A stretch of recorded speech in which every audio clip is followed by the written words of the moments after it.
Hi, everybody. I'm George, and this is the best little horror house in Philly, the show where we talk about the best horror movie ever made, according to our guest, at least. And today's guest is a filmmaker known for such low budget classics as Swamp Zombies, Fist of the Vampire, and my personal favorite of his catalog, Blood Prism. Len Kabasinski is here. Hi, Len.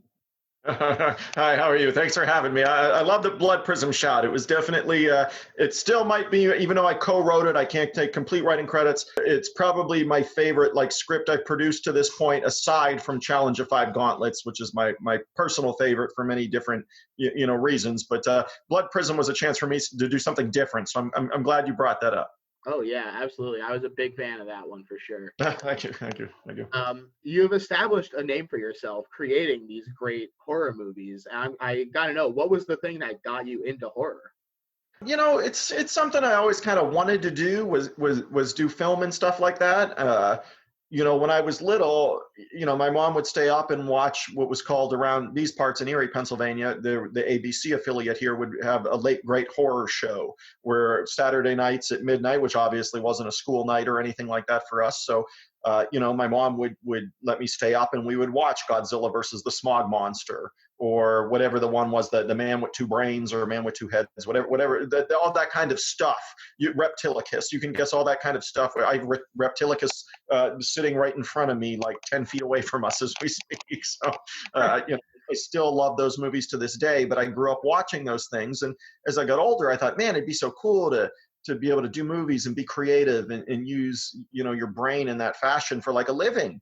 But, my dreams were never to leave home and go to Hollywood and do those things. Those were never my dreams. I wanted to be around my mom and dad and, my brother and sister and things like that.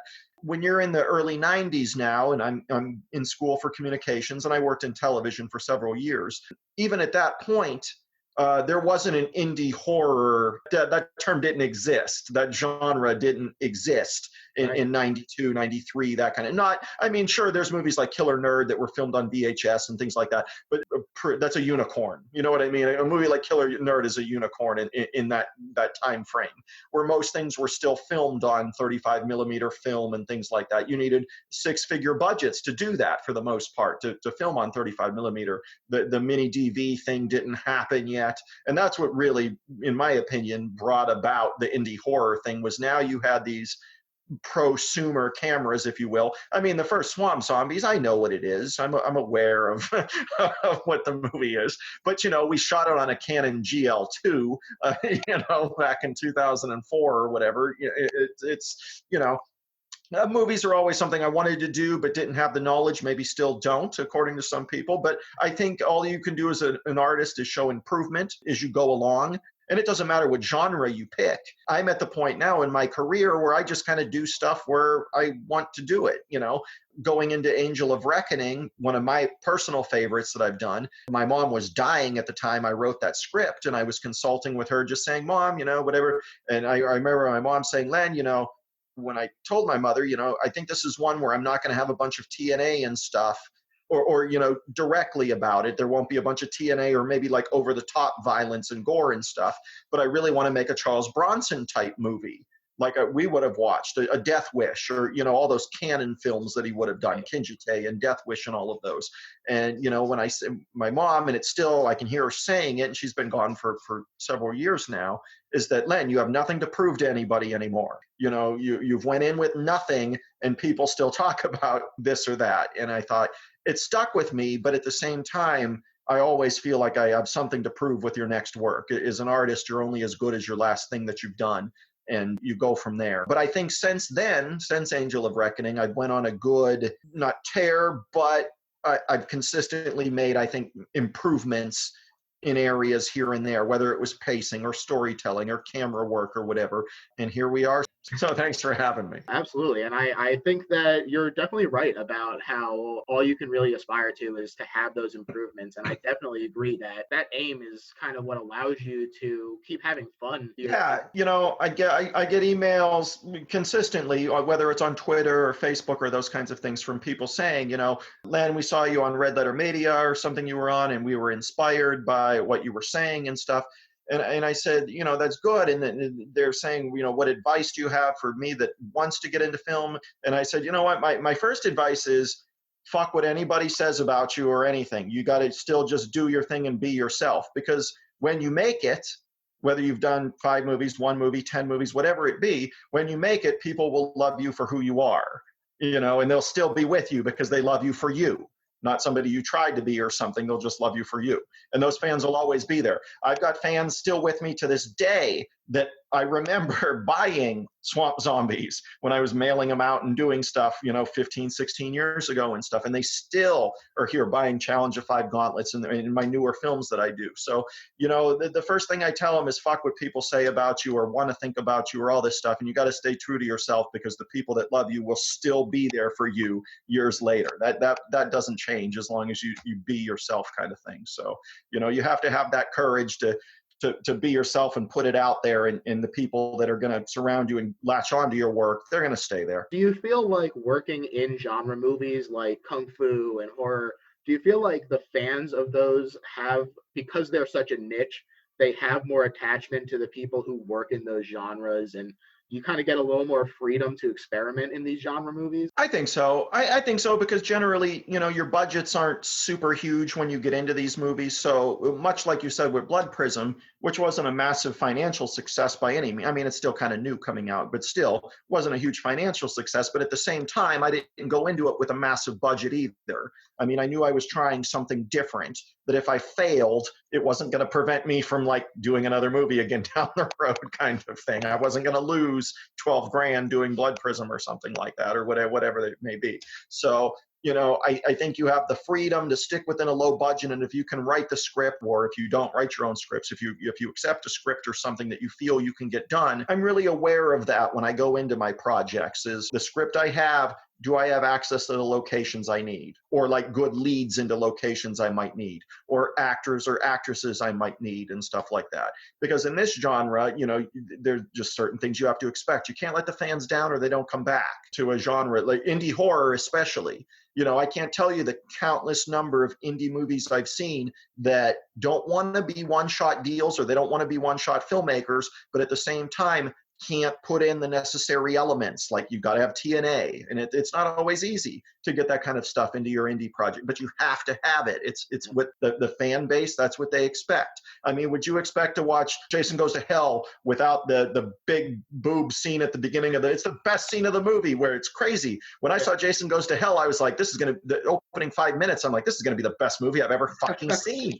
This is going to be amazing. And then the movie falls apart. But in indie cinema, you know, as opposed to a Jason Voorhees franchise where you're going to go on, in an indie film, you fall flat on your face, you're done. So it's a grind that you have to be willing to stick out. But at the same time, you better have your pulse on what the fans want to see, or have a strong opinion that you feel you can break through kind of to what they want to see. Some people kind of become the werewolf guy or the vampire guy, but you've jumped around and you can't be pinned down. So I'm curious if you have a preferred subgenre just for your own watching tastes. If I had to pick if we like say Universal monster kind of thing, if we go that direction, I would say werewolves were always my favorite, but I gravitated not so much even to the classics, but more to, I'm an 80s kid. So, I mean, I like The Howling, that kind of stuff. There's so many of those I liked. Bad Moon might be my favorite. That's going into like the 90s now, the Eric Red movie that he directed Body Parts as well, which was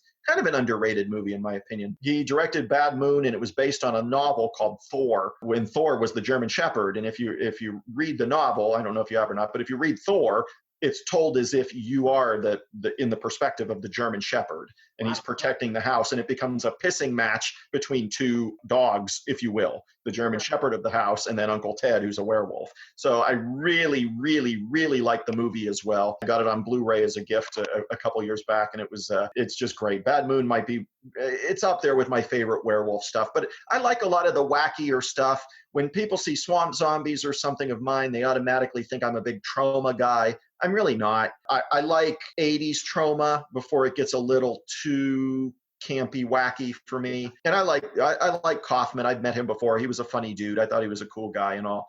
Like the stuff Trauma's done in the last 20, since Terra Firma or something like that. After that, it was just kind of, yeah. Sure. But I liked back when Trauma was like acquiring things like Blades. I really, really like that movie. It's the Lawnmower Jaws movie. Oh, yeah. I love that one, too. It's probably my favorite. it's played completely straight, which is what I makes know. it so I great. know. I think that's the best, but you nailed it. I think that's the best part is they play the material straight, knowing full well it's Jaws on a golf course kind of thing. And I know Troma didn't produce it, they bought it or whatever, but still, when people ask me my favorite Troma movie, I kind of gravitate to that one.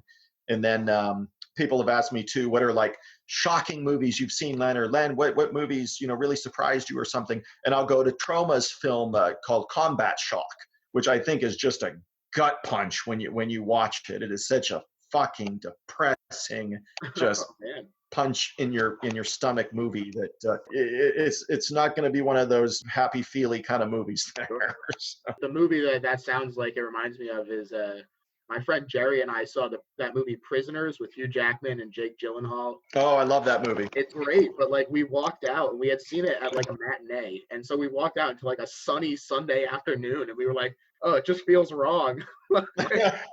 Right. It should be rainy and, Yeah. and dark and right. Yeah, yeah. I love that movie, but I'm a parent of two wonderful kids, and when you watch a movie like that, it's just like, oh man, it for sure. I like Prisoners a lot. Yeah, it's a lot of fun. Well, it's not a lot of fun, but it's very good.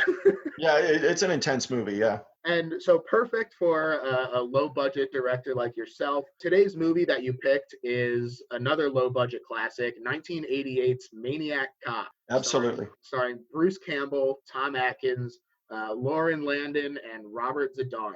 Well, I will interrupt you for a brief minute there. Actually, I believe Tom Atkins got top billing. Good for you, Tom. So he's from Pittsburgh, so he's not too far from me. So that's awesome. Hey, Tom Atkins, and he does a great job in this. Really a spectacular actor, and I feel like he really fits well into.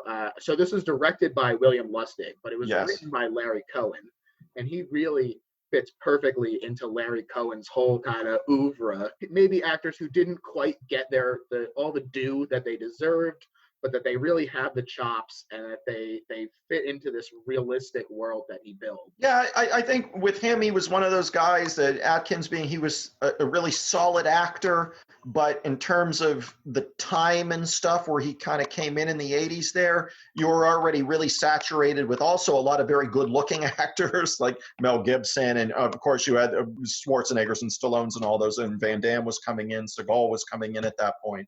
I mean, you had all those guys. So you figured where was going to be his niche coming in, and it was probably going to be what he was, a very strong supporting character actor that people could recognize his face, almost like a Martin Kove from Karate Kid and things like that, where you knew his face but maybe didn't know his name kind of thing. I feel Atkins is a lot like that. He was in Night of the Creeps. He did a lot of really cool stuff in Lethal Weapon. He's got a decent role in Lethal Weapon. But again, it was one of those things where he's a really strong, supporting, dependable character actor, but yet wasn't going to be a lead in a lot of things. But he does a great job with the roles that he's given. And this movie also features some smaller roles from Richard Roundtree, and Sam Raimi makes an appearance in this movie, which is fun to see. And like I said, this was directed by William Lustig, who first directed Maniac in 1980, and then Maniac Cop 1, 2, and 3. So, when you find a title that works, I guess you stick with it. Yeah, with Lustig, and this is one of the reasons too, not just the reason, but one of the reasons I picked Maniac Cop for your episode here was it's trendy now in indie cinema to always like these, what, for lack of a better term, grindhouse movies and things like that. Because in indie film, they become really saturated because you get to have cool cover art because everything looks good when you're trying to look like a worn novel and stuff like that. Anybody can have cool poster art when you're trying to look like a worn novel or whatever. But anyways, with Maniac Cop, though, in 88, grindhouse is on life support at this point. And I really feel like Maniac Cop was one of the last true like grindhouse movies. I mean, when you watch Maniac Cop, it feels like it belongs with all the other grindhouse movies. It's seedy and dirty and just, it feels like that. I mean, it's set in New York City, obviously, like all tons of Lustig works were, and he really had his pulse his whole 80s career there on the feel and just tone of grindhouse cinema. And I feel Maniac Cop certainly captures that from front to finish, from the start of the movie to the end of the movie. It doesn't waver. It doesn't buckle and go into it doesn't seep into another genre or whatever. It stays true to what it really is. Like you said, that's right up William Lustig's alley. But Larry Cohen as well. I mean, Cue the Winged Serpent. Oh, I love that movie. New York, and this movie has his fingerprints all over it. Just the loathing of authority figures. The great actors like Michael Moriarty in Q. Oh, he's amazing. It's really remarkable the way that these two guys managed to come together and make this fantastic movie. Yeah, Cohen stuff. I like Q a lot. I'm a humongous David Carradine fan. I've got tons and tons of his movies on VHS. Some of them weren't even released in America and stuff. So I've got a Death Race 2000 poster signed by David Carradine. I mean, I'm a big David Carradine fan. I don't watch a lot of television, but in terms of like episodic television, Kung Fu probably will always be my favorite television show of all time. Kung Fu, Airwolf, Incredible Hulk, those will always be like my favorites. And but yeah, Cohen, you can tell the writing style, the authority, combativeness and stuff that's in Maniac Cop. I think a lot of that, right, his fingerprints are all over the script of that movie. And it's cool that, you know, somebody like him who wasn't already obviously a very established filmmaker by the time Maniac Cop comes along in 1988, Lustig doesn't feel, at least I don't know what it was like on set not being there, but it doesn't feel like Lustig is stepping on him in terms of, you know, making this movie kind of thing. It's pretty cohesive, I think, between the two of them, where if you told me there was this giant ego clash on set, I wouldn't have known by watching the movie kind of thing. This movie also, it like right up top pulls kind of an interesting psycho move to me, where we open up on a waitress named Cassie on her way home when she's assaulted by two muggers, and she goes to get help from a police officer who kills her by breaking her neck. And I was like, oh, this is going to be like a main character, and then just take her away right at the beginning. Very reminiscent of Psycho to me. I can see that. I think one thing to point out, which I think would take people by surprise that come to this movie or, you know, are coming back to this movie or something like that, Bruce Campbell is not the Bruce Campbell you would expect. He plays the whole role completely straight. He's not really a good guy. I mean, I guess he's kind of a protagonist, but not really. He's cheating on his wife in the movie, that kind of thing. I mean, he's not a good guy. And much as you said about Larry Cohen's writing, that is very Larry Cohen. Bruce Campbell's character has Larry Cohen's stuff written all over him. But I like how Campbell plays it straight, and people that I think have come to know Campbell for his more popular, obviously Evil Dead and stuff like that, but you know, he is known for more wackier, zany characters and performances and stuff like that. And this is not that. He gets to play it straight. And name another Bruce Campbell movie that comes to the top of your head where he just plays a straight-laced character. You know, none. Yeah, it's none. Even stuff that isn't your Evil Deads, like Bubba Hotep, even the TV show that he did. He's still wacky. I mean, yeah, exactly. It's way over the top, and being able to see him put on this straightforward performance is really a lot of fun. Right. There's no comedy. There's no intentional comedy at all. There's no one-liners, no nothing. He's just a straight-laced, straightforward, dramatic performance in Maniac Cop. And I think that'll take some people back because I think he's really good in it. Definitely, and it's really fun watching him play against Tom Atkins. I think the kind of, they both have this kind of interesting aura to them. I think is they mesh together really well. I think so. One thing I also really like about this beginning is that they do not waste any time. It's like 10 minutes in, and we get 3 kills already. Right off the bat. Yeah. Cassie dies right away, and then we get somebody who gets killed he gets pulled out of their car and killed. And I really laugh when he throws him on to the windshield, and the woman who's still inside hits the windshield wipers to get the blood off. Yeah. Yep, the blood's all over the place. But then it makes these huge swings where it's like, oh yeah, I'm laughing at that. But then the next kill is so brutal to think about, where he drowns this guy in cement. The cement, yeah, that's a great scene. Yeah. It is. It's so great. And you think about how awful that must be for that guy. It's wow, really just a huge swing. I really love it. And it's also equally as cool when they jackhammer him out of the dried cement and stuff like that. Yeah, it's a really great transition from you see him just struggling in the nighttime, and then it cuts to the next morning, and they're working around him trying to jackhammer him out. Yeah, I think that's one of that'd be up there in terms of my favorite like death scenes in movies and stuff. The concrete death scene in Maniac Cop would have to be up there with the transition of them jackhammering him out and stuff. I think is a great scene. This is when we finally get to meet Tom Atkins' character, Lieutenant Frank McRae. Tom Atkins, absolutely tailor-made for the role of gruff cop with a heart of gold. Oh, yeah. And the captain tells him to suppress the news that the killer was wearing a police uniform. And again, like we already mentioned, this is classic Coen, this kind of corruption in authority figures and their willingness to look the other way for their own personal gain. But Tom Atkins leaks the news to a journalist in order to protect the civilians, but despite his best intentions, this sends the city into a panic, basically, resulting in the death of several officers as they perform just like routine traffic stops and stuff like that.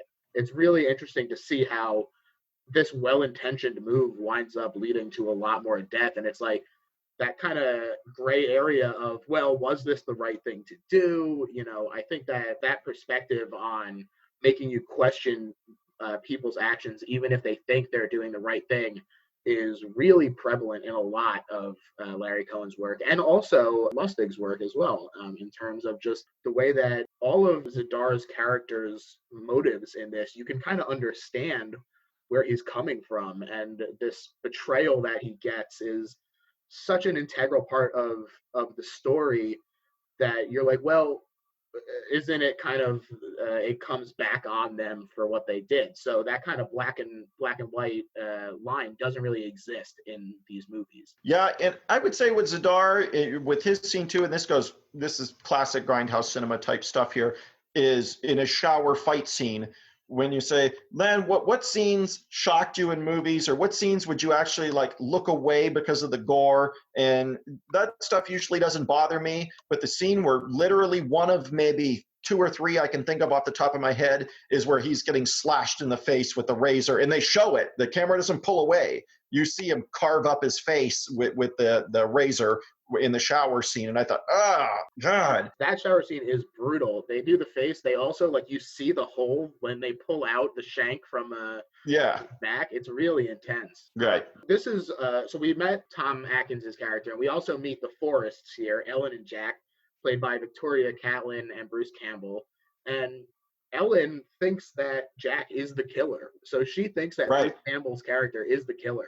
And she gives this really amazing performance where she talks about how she's scared of him, but she doesn't know why. And we find out that their marriage is on the rocks, and tried going to marriage therapy, but it didn't work. He leaves saying he has to go on duty, but she follows him to a motel. Turns out he wasn't the killer. He was just cheating on her with fellow cop Teresa Mallory. Again, this is just a really excellent performance where she's like relieved and devastated at the same time. She's like, oh, he's not the killer, but also, wow, my marriage is completely shattered. Right. It's unfortunate that she runs out and is immediately killed by the Maniac Cop, because she really, in these 2 small scenes that she has, I think that she does a really incredible job. Oh, yeah. Jack is arrested for suspicion of murder when they find his wife's body, but McRae believes that he was framed after he tells him about the affair. And so McRae goes to talk to Mallory, who's working undercover as a prostitute. And she's attacked by the Maniac Cop. And this is another really great scene where he helps her fight him off.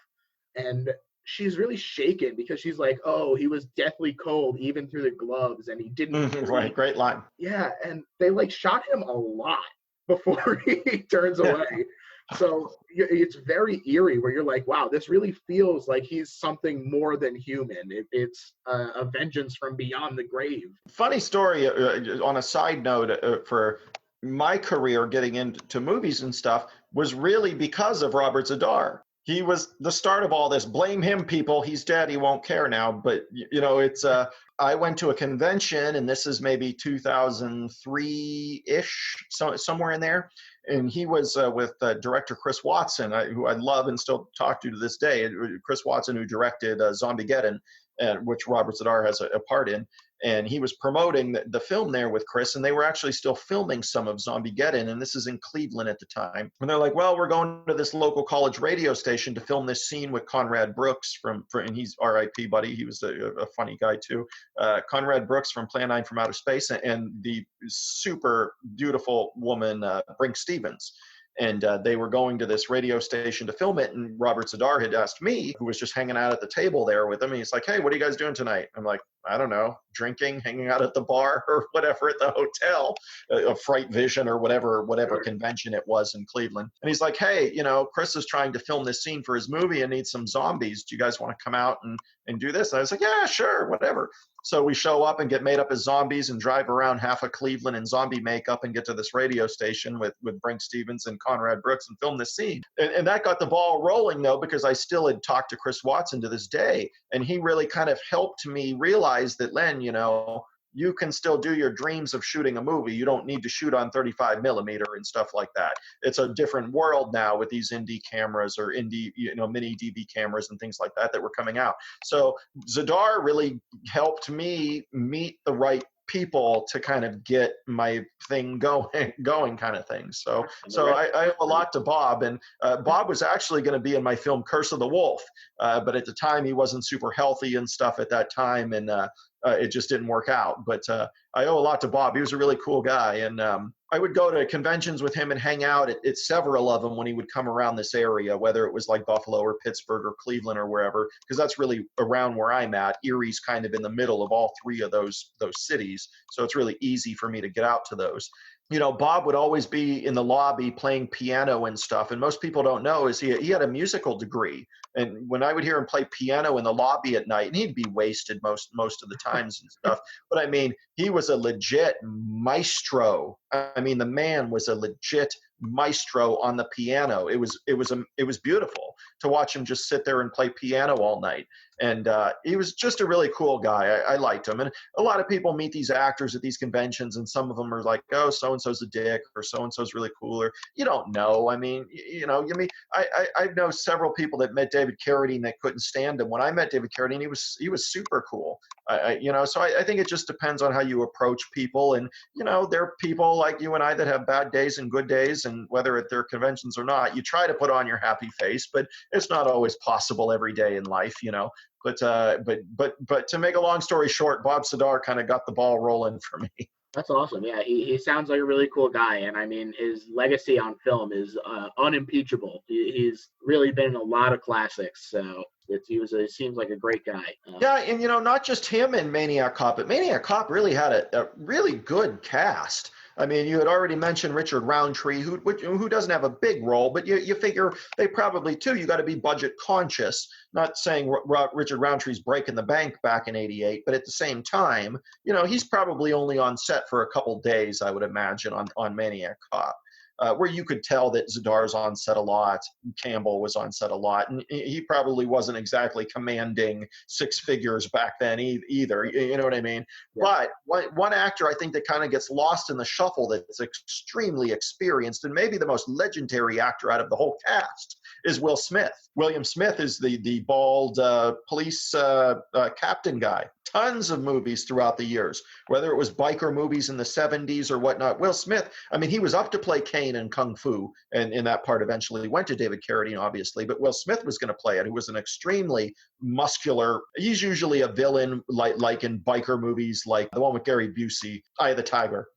He's the bad guy in that movie. I'm pretty sure he's still alive to this day. He's got to be in probably his mid-80s or so. But Will Smith, I think, is one of those unsung actors that, probably had the talent of a thoroughbred, but just didn't run on the proper track his whole career kind of thing. Yeah, I mean, it's unfortunate when that sort of thing happens, but I think that you're right, that it is sort of prevalent in this movie, that there's a lot of actors in it who are like, they have the skill. They really, and like, that's part of what makes this movie so great, is that it would be very easy for this script to not have the acting to support it. But because everyone does put in such a good performance, you wind up getting this movie where it feels really real, because people make realistic decisions and sell it correctly. I mean, the next thing that happens is Mallory gets told to hide out in McCrae's apartment, and she's like, "Yes, I'm gonna go do this. Like, I'm gonna go hide." And McCrae is going like he's following clues and he's doing his investigation. He meets Sally Noland, who's the only person that Mallory told about her affair, and he follows Nolan to a warehouse where she meets with the Maniac Cop and refers to him as Matt. I want to say that I love that everyone just like refers to him as the Maniac Cop. It's like such a fun name that he got assigned. So I'm a fan of that, and he does some more digging after he finds out about Matt. Like he follows up on that clue as well, which again is just very realistic. Where he's like, okay, I found one clue that led me to another clue, not directly to the answer. And so he goes and he discovers the files on Matthew Cordell, a trigger-happy cop who went to prison for police brutality after investigating corruption. He was getting close to finding out what was going on in Right. City Hall. That doesn't sound like a Larry Cohen movie at all. No, definitely not. And it's funny, again, very Larry Cohen. There's a funny line in here where they're discussing Cordell's methods, and he's like, I guess even killers have rights. It's like, yeah, they do. And so that's just some of that social commentary that is so pervasive in Larry Cohen's scripts. And this is when we get the flashback to the death scene in jail. And Right. it is, like you said, just absolutely brutal. He It shivs. is a brutal scene. Yeah, and it's funny because at first you're like, oh, it's this like naked mammoth of a man just kicking the crap out of these guys at first, but then it gets really serious really quick where you're like, they really, like you said, it's an unflinching camera where they really show you exactly what's going on, and they get the drop on him, and it's a cool shift. This is not the first time they've done it in this movie where it starts off where you're like, oh, this might be a funny scene, but because of the intensity that they play it, just it becomes great. You know, the stuff you've mentioned in the last couple of minutes too is really a testament to Lustig's direction. I mean, so much gets lost by people that, you know, are viewers or fans or whatever that really don't know what a producer does, or really don't know what a director really does, or things like that, you know. But that kind of performances and tone and stuff throughout the picture, you know, that's a testament to William Lustig doing that and pulling that off with everybody. If you told me during production that, you know, well, there was moments where Bruce Campbell was getting away from it and William Lustig had to reel him back in, kind of thing, I'd be like, okay, I believe that. Absolutely. You know what I mean? Absolutely. Yeah, no, definitely So, don't want to give Lustig short shrift here. He does an incredible job with it, and being able to keep everything feeling the same and feeling consistent is really, he pulls it off with aplomb. I think a big compliment looking back at this movie, and this was another reason I chose it, not just that I felt it was the end of an era with being the end of like grindhouse cinema, basically, because I think we could almost say, and I'd be curious of people that are listening to the show tonight and stuff, what they feel might have been the end of grindhouse cinema, or what film to them signified the end of grindhouse cinema. Because to me, my answer would probably be Maniac Cop. It was the end. Grindhouse was dead after, you know, Maniac Cop. You had the quintessential grindhouse cinema director in William Lustig, whether he was doing Vigilante, whether he was doing Maniac, whether he was doing Maniac Cop.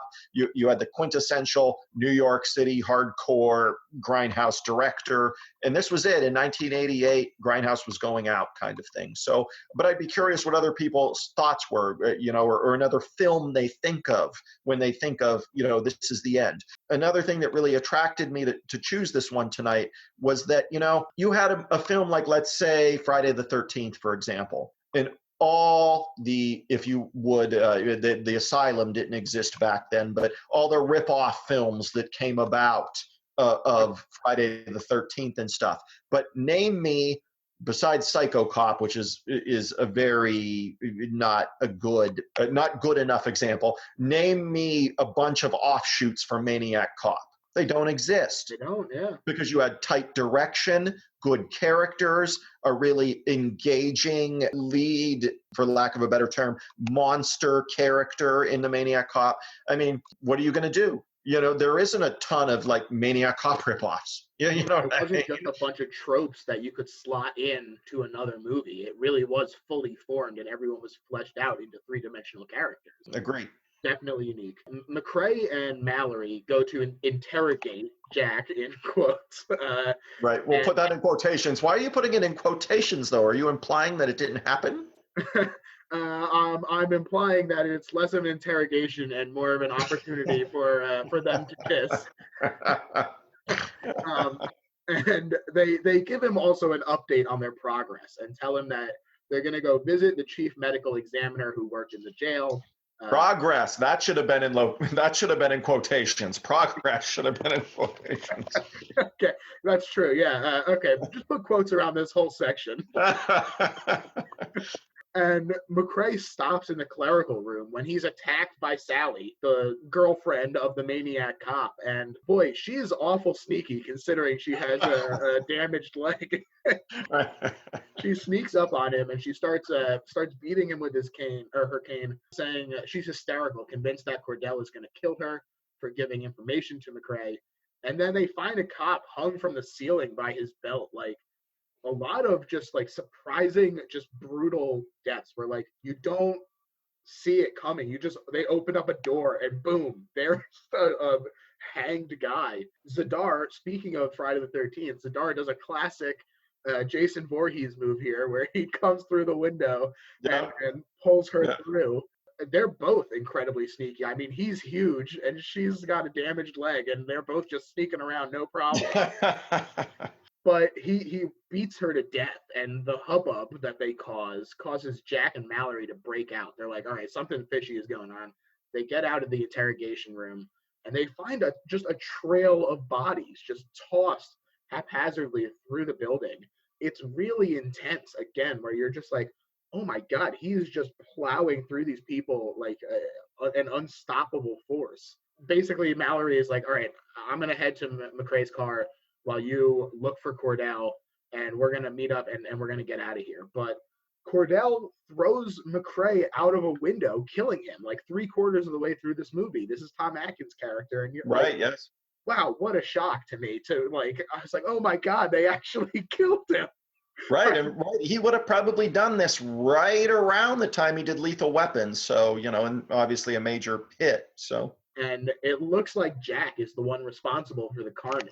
So he runs with Mallory when the reinforcements arrive. And they follow up on this plan to go see the medical examiner, who admits that he was preparing to autopsy Cordell when he showed signs of life. And so he was just like, he's probably brain damaged, and just signs him over. Probably. Right. Another quotations, probably brain damaged. It seems like something that they probably should have made sure of, but pay the price for it. We go to the St. Patrick's Day parade, and this is where we see Sam Raimi as the reporter.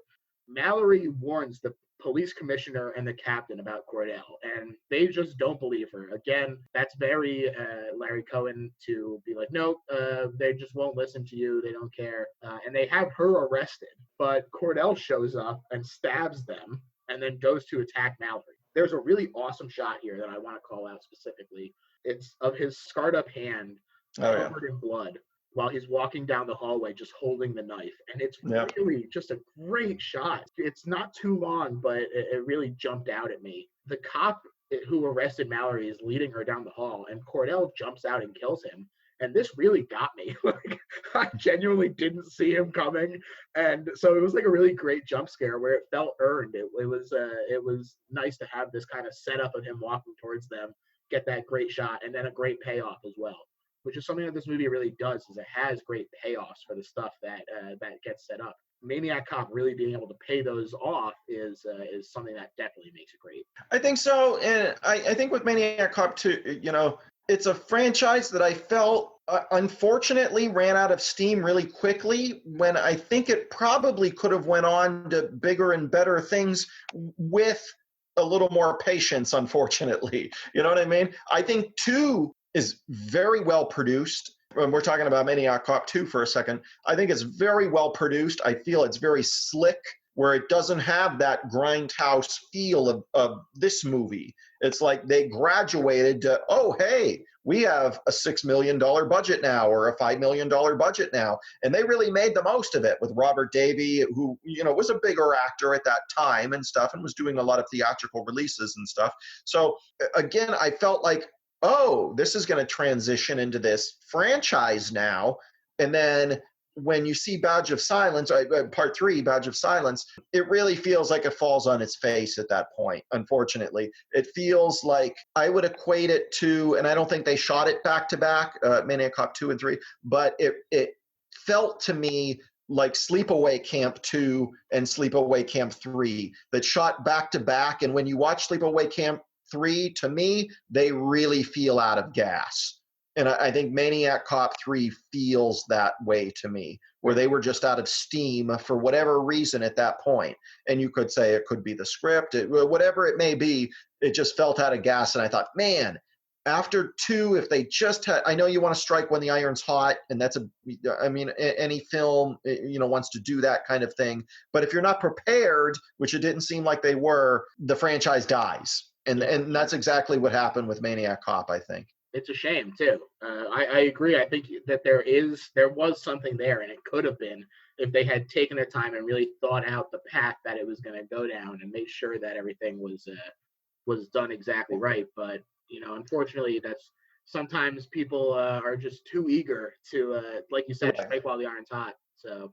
Right, and back then too, I mean, the VHS boom was still going on and stuff like that. You could make a profit from doing a film by not going to the theaters. I mean, there was actually billions of films that were made with actors like Mark Hamill, or all these other, like Midnight Ride with Michael Dudikoff and Mark Hamill, and they're good quality films that weren't going to the theater because it was more profitable for them to scale back and just get them out to VHS as soon as they could. And kind of Maniac Cop 3 was along those lines, probably, where they felt, hey, if we just have a couple $1 million budget, we're just going to skip the theater and try to do that whole thing in all the advertising budgets and things you need, and whether it was magazines and all that stuff back then, and just put it out to VHS.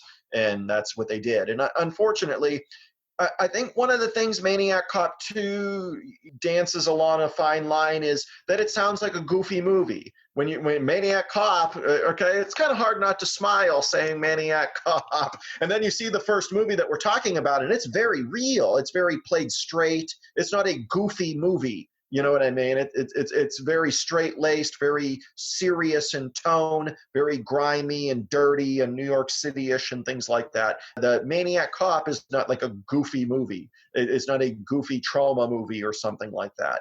And I think when you hear the title doesn't do the movie justice in Maniac Cop, unfortunately. And it's not like people had 10 different sources they could check for reviews and stuff at the time. Right. You would walk through the aisles and be like, oh, I like the art and I like the name of this one. I guess this is what I'm going with tonight. I'm renting it, right? Yeah. So walking down and seeing Maniac Cop and being like, oh, maybe what I am getting is not quite what I expected, and having that disconnect, it might lead to some disappointment from people who are expecting something more goofy, like you said, and this is definitely not. Oh, Jesus, you're preaching to the choir now. Like the same thing happened to me with Swamp Zombies when Brain Damage Films, marketed it as like this horror film. I've got the theatrical poster sitting right up there for it in my den here that I'm sitting in. Swamp Zombies, they gave it this great artwork for me with this green zombie guy coming out of the water and stuff. But I wanted to kind of tell them, I know you signed my movie, but did you watch it? It's not a horror movie. You know what I mean? It is Swamp Zombies 1 is very much trauma-ish in terms of, not just budget and stupid shortcomings like that, but more just a goofier tone to the movie kind of thing. But they were marketing it as it's a zombie movie. It's scary. I thought, oh man, these people are going to fucking hate me now because they're going to rent this and hate me because it's not what they expect. Yeah. And I think it works in reverse for a movie like Maniac Cop, as you expect this goofy thing, and I'm going to watch this goofy, fun movie, and then, oh my God, this guy's gotten a razor to the face and shit, and they're serious about it. And I mean? It definitely does. And, the next scene is a perfect example of that, where it's such an interesting dynamic where we know it's not Jack, but the cop who's arresting him is so certain that it's him, and he says, "I ought to put a bullet between your eyes. I'd be a hero." And just seeing that perspective of the attitude of police and the power dynamic that exists between, someone who has this power over you, and if they are wrong, like they are in this case, they could end somebody's life. It's very topical still, Larry Cohen. So props to him for creating these movies that have social commentary that is so intense and visible that you're like able to connect it, no matter the fact that it's 20 some odd years later, 22 years later that we're talking about this movie, and it still feels relevant. Maniac Cop 22. We're talking 32, brother. Oh, 32. Oh my God, time stopped at 2010 for me. And it's amazing though, and I can liken that to stuff of my own. To some degree, when people say, "Well, we watched Curse of the Wolf then and had a blast," and I'm like, "Well, I'd really you not watch Curse of the Wolf and watch something more current when I feel like I'm better at what I do." But at the same point, I'm never going to deny where you come from. You know what I mean? If you play a PS3 now, or I'm not really adept at video games, but whatever the newest things are, but didn't play an Atari 2600 or an original NES or something, that you can make some connections there. You know what I'm saying? So, I can't make Challenge of Five Gauntlets or Hellcat's Revenge 2 without playing my Atari 2600 kind of thing, without going through my Swamp Zombies moments or my Curse of the Wolf moments kind of thing. Absolutely. Cordell kills the officers guarding the van that Jack gets put into and hijacks it, leading Mallory and another officer on a merry chase through the city. And I'm like, you gotta have a car chase. And it's shot really well. It's got lots of coverage and different angles, including some really fun POV stuff. There's flips, there's jumps. The only thing that it's missing is running through some boxes or a fruit car. Fruit, right. Crashing through the fruit. But it's still, 2 out of 3 ain't bad. So right. Big props to them for this car chase. And he leads them to his warehouse hideout, running over and killing the watchman on the way in. And this is a great stunt. The stunt work on this shot is really incredible. This guy who gets hit by this van does a great job getting knocked out of the way. So big shout out to him. Mm. Cordell attacks them, killing the officer who drove Mallory, and tries to escape in the van when backup arrives. But Jack hops on and fights him for control of it, distracting him while he drives directly into a pipe and just gets completely impaled on it as he crashes into the river and sinks. And the van is fished out, but as it's searched, his body is nowhere to be found. So everyone's leaving. Jack's innocent is proved, but as everyone's leaving, Cordell's hand can be seen rising out of the water. Classic cliffhanger. You love to see it. Great setup for more down the line. Really a spectacular ending. And you know what, though, for what the movie is, it still comes back to a horror movie kind of route, because the Cordell hand at the end is so classic horror ending to a movie. You go back to, films off the top of my head like Alligator, where you think it's over and the little baby alligator plops into the sewer at the end, or those kinds of movies, or like Reptilicus, or people could list millions of movies that have that ending like that, where an egg is found at the end, like in Crocodile, a Killer Crocodile, and stuff like that. So definitely it has an action movie feel, and like you said, it has those Jason Voorhees moments for the Cordell character, but at the same time, I don't think it drifts away. That if you had to put it this way, you're walking around Blockbuster, let's just say Blockbuster's still here in 2020, and what section do you find, what section would Maniac Cop be in? I would say horror, and I think partly because of the name, Maniac Cop feels like it's going to be a horror movie. But I think, too, I think it's going to really depend on the audience and their expectation. I think, like you mentioned, with Cohen's scripts and all the social commentary, which is very George Romero-esque at times, too, with all the social commentary laid into his scripts, Sure. that you have to be prepared. This is not a dumb horror movie. There's some intelligence to this that with a title, like I said, and this is, and I like the title Maniac Cop, but at the same time, there's a lot of intelligence in this movie that I think people won't expect to be there. With a name like Maniac Cop, you might be expecting a goofy movie when it's certainly not. No, absolutely. So we've broken down a lot about what makes this movie good, but Len, we've reached the point of the podcast now where we sum up what makes this the best horror movie ever made. So I'm going to go ahead and give you a platform here. Why don't you start us off? Okay. Well, it's really subjective for everybody, really, when you talk about the best movies ever made. Do I feel in grindhouse cinema, in a lot of the films that are in that genre, because I think we can say that's its own genre, Maniac Cop might be the best. And I do like Maniac. And Maniac is one of my, we're talking about another Lustig film from 1980 that stars Spinell, I believe. Joe Spinell plays Maniac. In one of the absolutely great performances in horror history, in my opinion, is Joe Spinell in Maniac.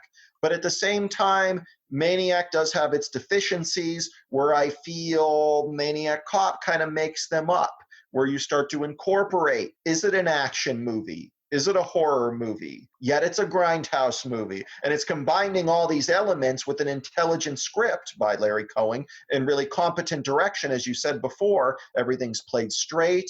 And that's to Lustig's, to his compliment. I mean, he's in charge. At the end of the day, I'll challenge you this for the people that don't know the movie.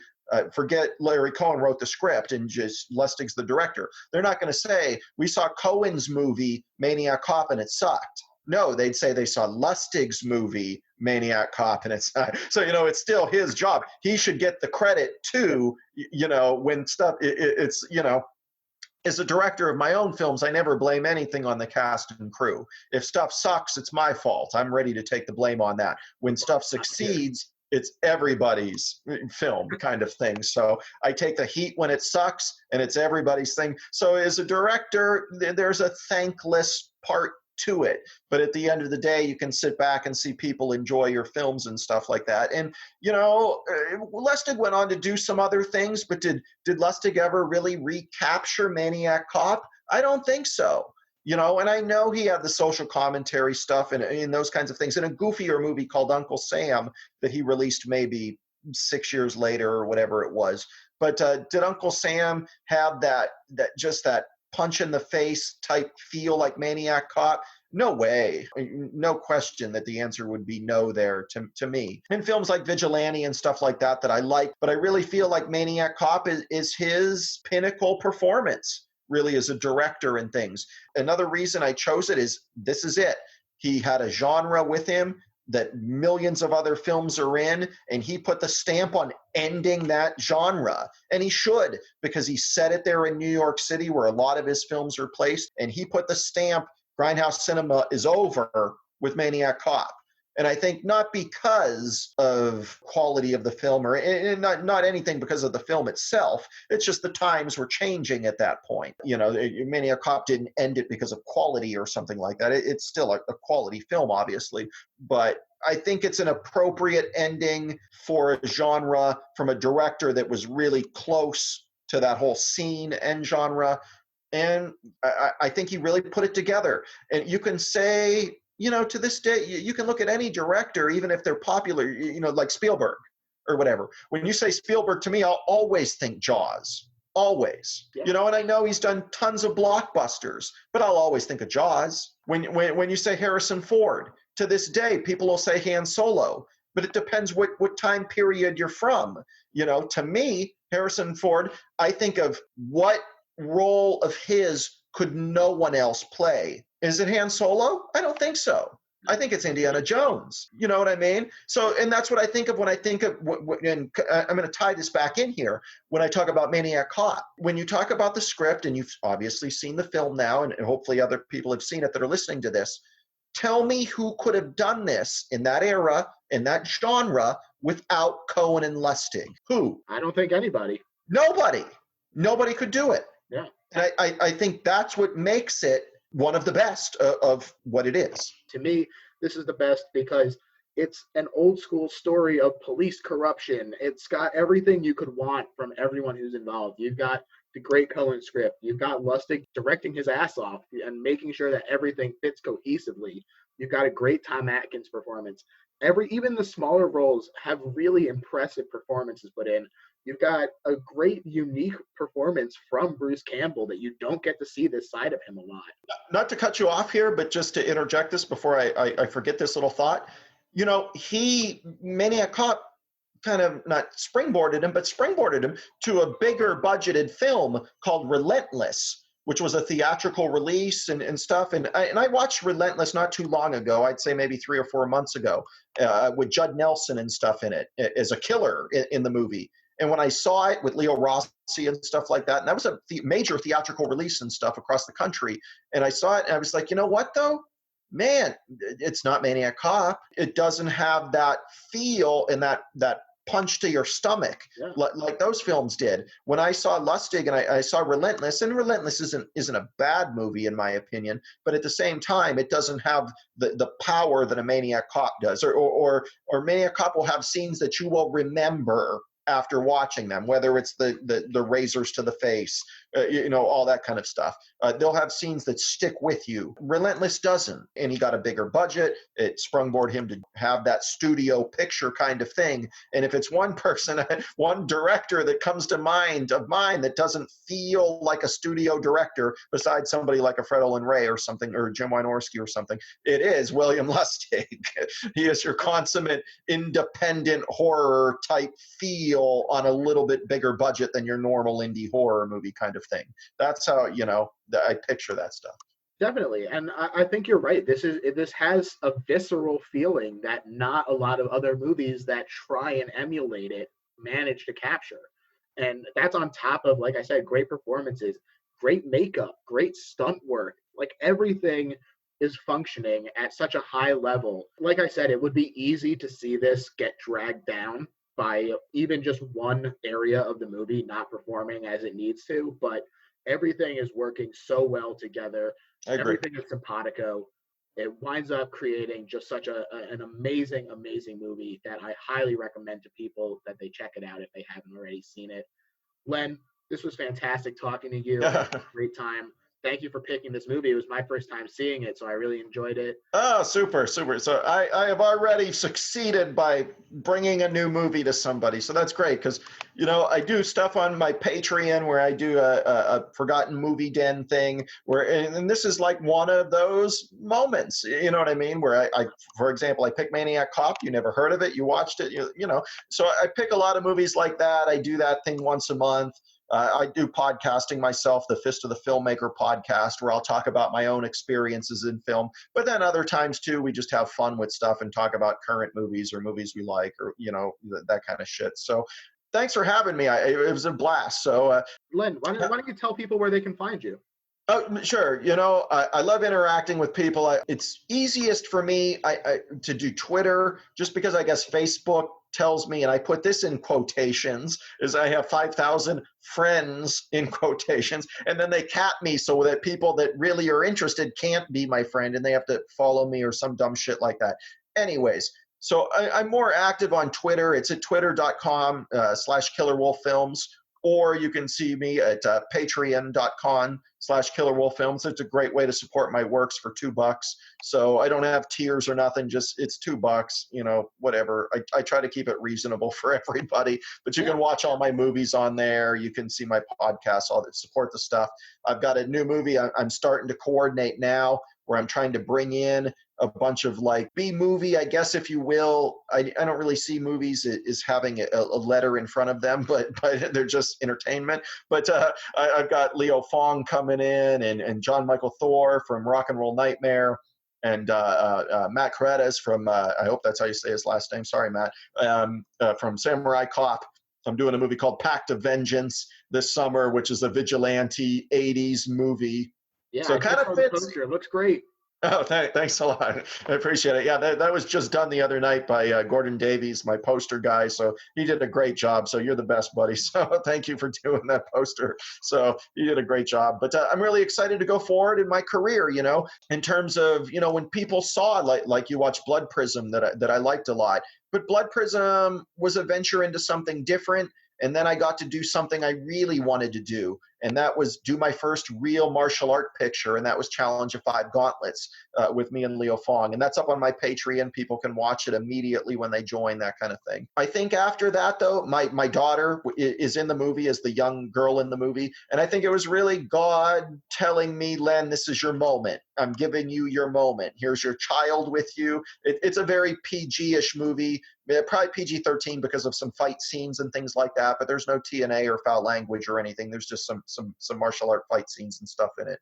But I think God gave me my moment, and now I get to go back and do the films that I loved growing up, like Hellcat's Revenge 2 that just came out. That'll come out from a distributor probably later in the year, early next year. But right now it's just on my Patreon as I wait for distribution for it. But doing Pact of Vengeance with Leo Fong, who's 91 years old. He's an amazing dude.